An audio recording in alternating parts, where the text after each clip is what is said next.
Welcome to the Wydaho Show. Hi, I'm Ryan, and this is the Wydaho Show. Today, I've got Stefano Daza Orango of the Worm Cowboy, right? Yes, sir. The Worm Cowboy. The Worm Cowboy. You can find him at thewormcowboy.com. And Stefano is going to show us his worm farming operation and also tell some stories about how he got here. So before we feed all of our food scraps to the worms, we actually put it in this pre-composting box for about 3 weeks. And in here, all the raw food scraps will heat up to 140 degrees, where all the fly larvae will be killed, all the pathogens like Salmonella, E. coli will die, any seeds will be gotten rid of, and the foods will turn into a mixture that is more readily available to the worms, and they can process and eat it faster. So this is actually the magic sauce of the worm farm operation, and this is what lets us process the large amount of food scraps that we are collecting from the community and then feeding it to our worms to create worm castings. So after this, we take the food to the worms, and that's what I'll show you guys next. So now we're in the Wormery. This is my worm room. This is where all the action takes place. Basically, after the compost has been sitting in that pre-compost box for 3 weeks, I'll sift the food out and then bring it here to our worm reactor, which we just built a few weeks ago, and feed it to our worms. So we have about 60,000 worms in here that we feed every week. They eat about 30 gallons of compost, pre-compost material per week, and they'll actually transform those previous food scraps into worm castings, which is the black gold that we're trying to harvest and that we use for our gardens as the best all-natural fertilizer that exists. So if you come here, I'll show you what the worms look like. So in here, we just have a bunch of little worms that are transforming food scraps into nature's most fertile soil amendment called worm castings. These little guys are Earth's best composters, and they're helping us in our mission to feed the soil, not the landfill.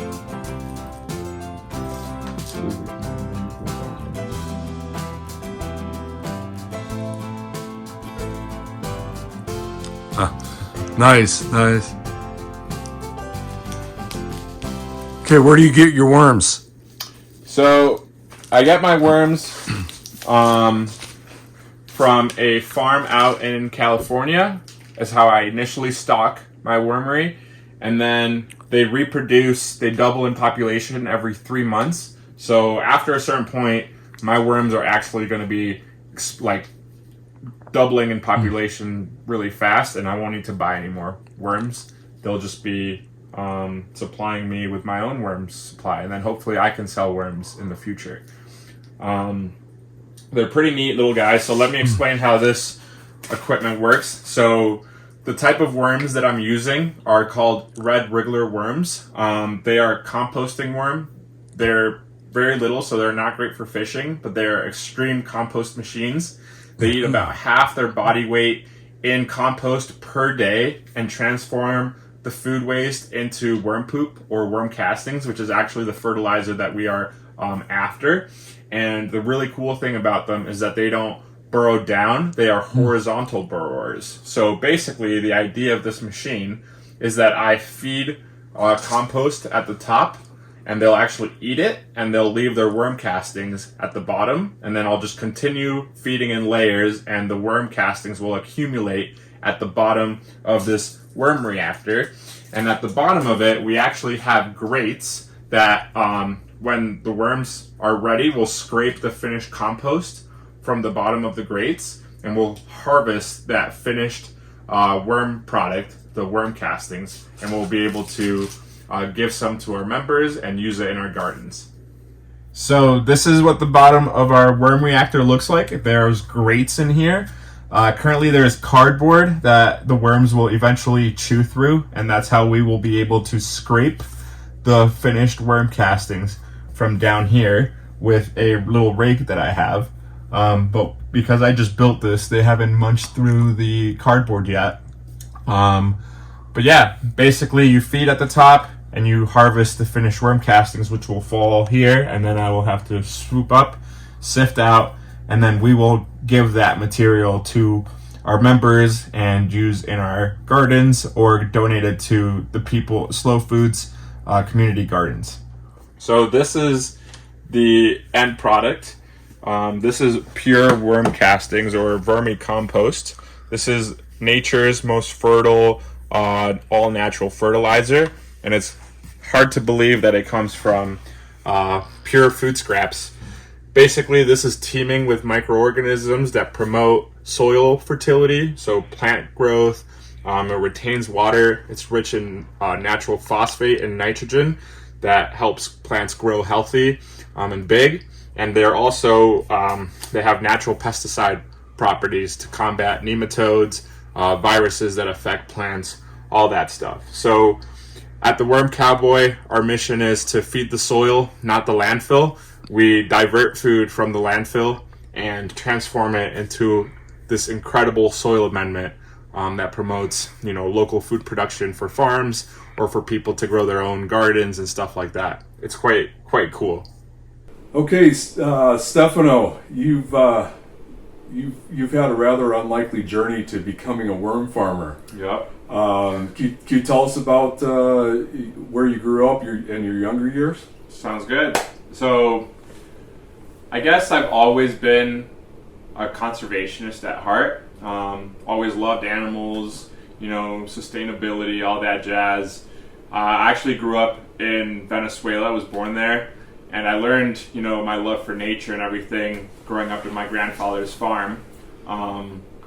He had all sorts of animals, chickens, dogs, tortoises, horses. Grew up getting dirty and developed that love there. Unfortunately, when I was 6 years old, my mom and I got kidnapped when we were living in Venezuela. Basically, some people wanted... my dad owned a really successful software company and they wanted to take some of his money, so they held us for ransom for what ended up being about 11 weeks. Luckily, they didn't hurt us or anything, but it was a very traumatic part of my life. My mom had a stroke halfway through the whole thing, and obviously no medical attention or anything. But my family came through with the payment and they let us go. And, we stayed in Venezuela for a couple more months, but there was always fear that they might might do it again. So my parents made the decision that it was time to leave. And my mom and I, we fled to Toronto, Canada, as refugees. And my dad went to Argentina. And within a few months, we just lost all contact with my dad. So I actually haven't heard from my dad since then, since I was 7 years old. Your dad just disappeared. Yeah. Oh. We don't know if, he got arrested or if he got killed. We have zero idea where my dad is. So my mom and I pretty much had to rebuild our life in Canada. It was really tough because we moved to a country where we didn't know anybody. We didn't know the language. We didn't have family or friends. It was tough. The first few years we were living on government assistance in a shelter for single moms. One of my memories is just our first Thanksgiving. We were waiting outside of a food pantry for turkey for this weird celebration that we had never celebrated before Thanksgiving. But my mom is a very hardworking person, and she got a job, and within a couple of years we moved out of the shelter to our own apartment, bought our own car, even bought our own dog, and it was just so symbolic of rebuilding over in this new country.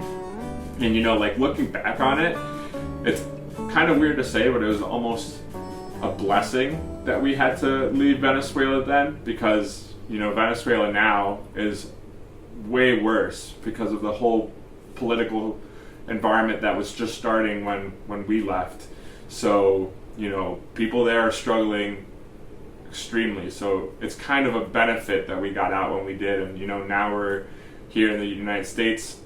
So how I ended up in Jackson was I studied at the University of Rochester in upstate New York. I studied ecology and evolutionary bio.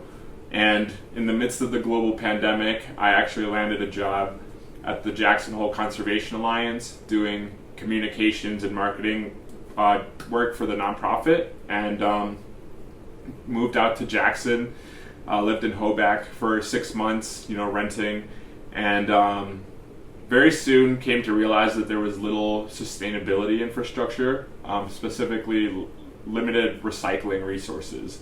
And, it always kind of bothered me a little bit. So I stumbled upon a book called The Worm Farmer's Handbook. It was suggested to me on Amazon, so I bought it out of curiosity, ended up reading it in like a couple days, and decided that worm farming might be a great business to start in Jackson, Wyoming, without any prior experience. You randomly pick up a worm book, and Yep. that's your future. Dove right into it, started my first worm bin, and then that worm bin, I was feeding it my own food scraps in a couple months. Like, I had enough worms to double it, and then I doubled that, so it just kept growing. Eventually I was able to buy my house here in Alpine last year, and with my backyard, I thought that this was the perfect place to scale into like a community-wide business. So I, launched the full business, the Worm Cowboy, in February of this year, and now, I run it out of my house. I have 56 composting members who I, pick up their compost every week or every 2 weeks, and we're doing about 2,000 pounds of food waste diversion every month. So, and that increases with every new member that we get. So, we're crushing it here, and now it's time to expand and start growing our facility so that we can process even more waste. Yeah. So, what does the future look like for you now that you're talking about expansion? So, the next step is to get some land, build some greenhouses, get some heavy equipment like a skid steer and stuff, so I don't have to be shoveling it all with my back. Hire a couple people that help me do my compost runs and take care of the worms. But my goal is to have about 250 customers by the end of, or by the start or midway through next year, and hopefully be doing about 1,000 pounds of waste per week rather than per month. And then we'll be producing enough finished worm castings to start selling that to regenerative farmers, gardeners, greenhouses, vineyards. So that's where I'm trying to get to, is produce enough worm castings that we can sell that, and have a large generation of revenue coming from that. Okay, can you give the listeners an idea of the value of the worm castings versus typical fertilizer? For sure. So the value of compost in general is that it's teeming with microbes that benefit the soil, benefit plant growth. Traditional compost hasn't gone through the gut of the worm. It just has been, high temperatures have broken down whatever organic product into like a soil-like substance that does have some nutrients, nitrogen, phosphate specifically, that benefit the soil. But worm castings actually are broken down by the worms. It goes through the gut of the worm, where it picks up a high dosage of microorganisms that contribute to soil fertility, plant growth, root growth. They have properties like natural pesticides that combat nematodes and viruses that can hurt plants, and they also just make nitrogen and phosphate readily available for plants to help them grow. So the metric that I like to give out is that 1 cubic yard of traditional compost will sell between $20 to $80, whereas 1 cubic yard of worm castings can sell between $200 to $3,000, depending on the bulk quantity that's being sold. So you can see there that there is just a tremendous value in worm castings. And now that there is a fertilizer shortage and there is this awakening to be more sustainable, worm castings are being discovered by farmers all around the country and all around the world. So it's really exciting to be doing it, and I hope that I can help, in our mission to feed the soil, not the landfill, here in Jackson. Okay, well, thanks for giving us a tour of your operation, Stefano, and it was really a pleasure to hear your story and how you got here. Yeah, thank you so much for the opportunity to share my business. All right, thank you.